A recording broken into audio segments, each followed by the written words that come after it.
going on, guys? Welcome back to another video. I haven't recorded in a few months, but anyways, I'm back now, and today on my finger I have the Ringconn Generation 2. Now you can see there are some lights blinking. It's because this is a fitness ring, and how a fitness ring works is a lot different as to how a smartwatch works. So I really want to give you guys an in-depth review on how I've been testing this Ringconn for the past month and exactly whether you should buy this Ringconn Generation 2. So without further ado, let's get straight to the unboxing of the Ringconn Gen 2 first.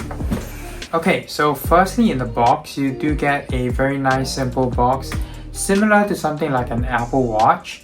And once you go in, you do get the box itself as well as the ring.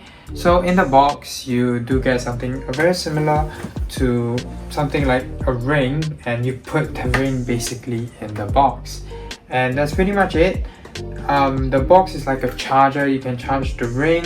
So one good thing about the ring is that you do get about 12 days. So that is amazing as compared to something like an Apple Watch where you get something more like a day of usage. So I've been wearing the ring for the past week and I haven't even had to charge it yet. So over the past month of wearing the ring, I've only had to charge it one time, I believe. So it is extremely stress-free. You don't really have to think about charging it. The only way or the only time you have to think about charging the ring is when it prompts a low battery mode, and I'll get into the app for Ringconn later. But anyways, this ring design wise is super small. It fits my index ring perfectly. So the thing about Ringconn is that you do have to try the rings out. So previously when I got a size 11, it was a little bit too big for my finger. Even if I put it in the middle finger, it's very hard to ensure that it stays fit and tight on my finger, because if you do get a ring that is too loose, you might lose it easily, and that is not something that you want to see. Because if you lose a ring, that's okay. So this ring is $330. So if you do lose the ring, you're gonna have to spend about $330 trying to, get back the ring. So that's something you take note of. Do make sure that you test out your ring size before actually buying the ring.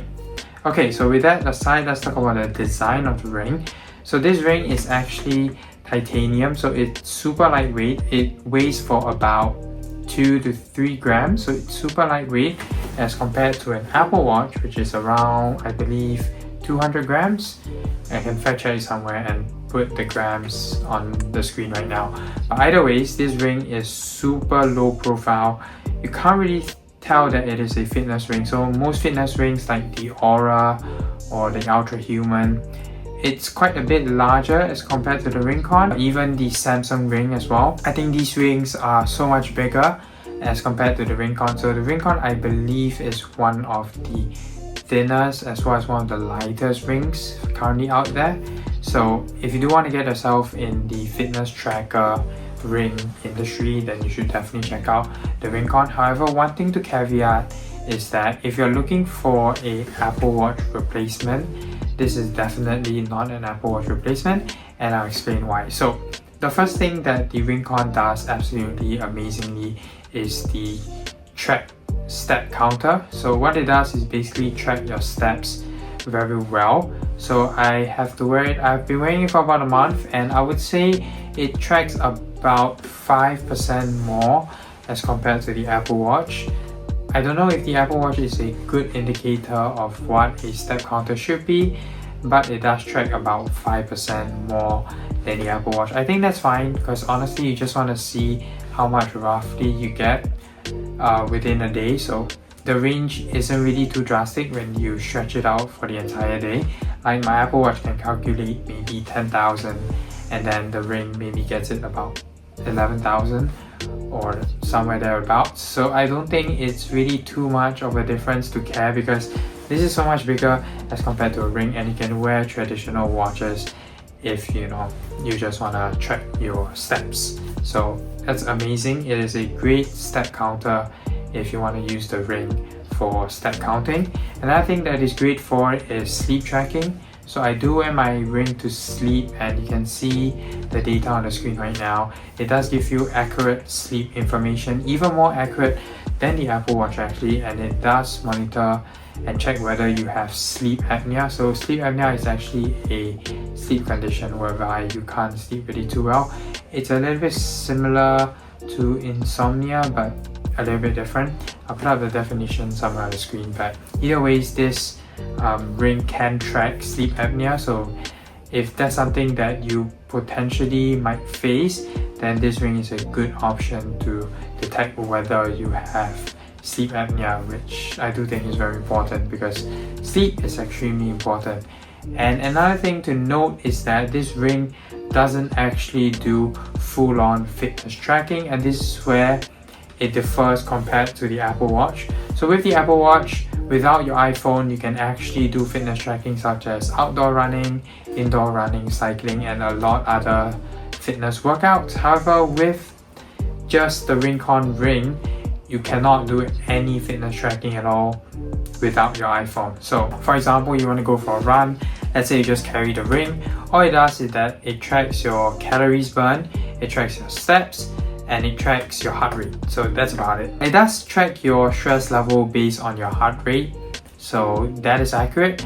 But other than that, if you want to see how much you have run within that time frame, this ring doesn't do that unless it is connected to your iPhone. So if you do carry your iPhone while you run or while you do any other exercise such as cycling or maybe indoor running, then this ring is able to track that, and it does track that fairly accurately, I would say. A bit worse as compared to the Apple Watch. If you want more accurate running information, I would say just get an Apple Watch. However, if you want, rough stats about your running experience, then this ring is no problem. However, you need to make sure that you pair it with an iPhone or an Android. So obviously with an Apple Watch, you can only connect to an iPhone. However, with the ring, you can connect it to the iPhone or an Android. You just have to have the Ringconn app. So super simple, super easy to use. And one thing to know that, as I mentioned before, is that it's super lightweight, so you don't really feel it, and that might be a bad thing because you don't feel it, it might just drop off your finger and you might not even realize it until you try to feel, because this can be a bit of a fidget spinner as well. So if you don't realize it, you might not realize that it's gone. However, we'll transition it to the point is that this has a Find My feature. However, again, one thing to take note is that the ring must be connected to your iPhone at all times. So you have to ensure that this ring is connected to your iPhone so that you can track its location. And you also have to go into the settings of the Ringconn app to ensure that you turn on its last connected status. Otherwise, it will only pop up if you press the search function and then try to look for the ring, which I think is absolutely dumb because, once you lose it, it won't be able to connect to the phone and then you won't be able to search it at all. So the search feature is a little bit dumb. I don't know why Ringconn did that. It should just offer the option to turn on location so that you can track your ring if you do lose it. I hope Apple somehow includes this ring into the Find My app one day, but probably not because they might come out with their own smart ring. But either ways, I do think the Find My feature that it's built into the Ringconn app is fairly useful. I have used it to find my ring once before, so that's extremely helpful and something that Ringconn should go and constantly improve on. Maybe allow always collecting the location so that even if the ring is not connected to the iPhone, it can still send signals to the iPhone to track its location, which I think is better for tracking the ring, even though your iPhone might know wherever you are at any point of time. But either ways, I just want to tell you guys that I do think that this ring is a very good fitness tracker if you only care about calories, steps, as well as your heart rate. So if these three things are important to you, if you really want to try these things and you don't like to wear an Apple Watch, you want the distractions away from you, I do think that the Ring is a good option. Otherwise, if you want to do something a little bit more intensive, you want a little bit more statistics, and you want something that allows you to track your runs or your exercises like swimming or cycling, then you can get the Apple Watch. Don't even bother about the Ring because you need to carry your iPhone in order to do all this fitness tracking. And I do hope that Ringconn can update their app to improve fitness tracking without an iPhone. And yeah, that's all. Hopefully you guys enjoyed this video. If you did, do give it a like, subscribe to my channel, turn on the bell notification icon so you don't miss my next video, which I hope is soon because I want to check out the Samsung Galaxy Fold 7. Anyways, thank you guys so much for watching, and I shall catch you guys in my next video. Take care and goodbye.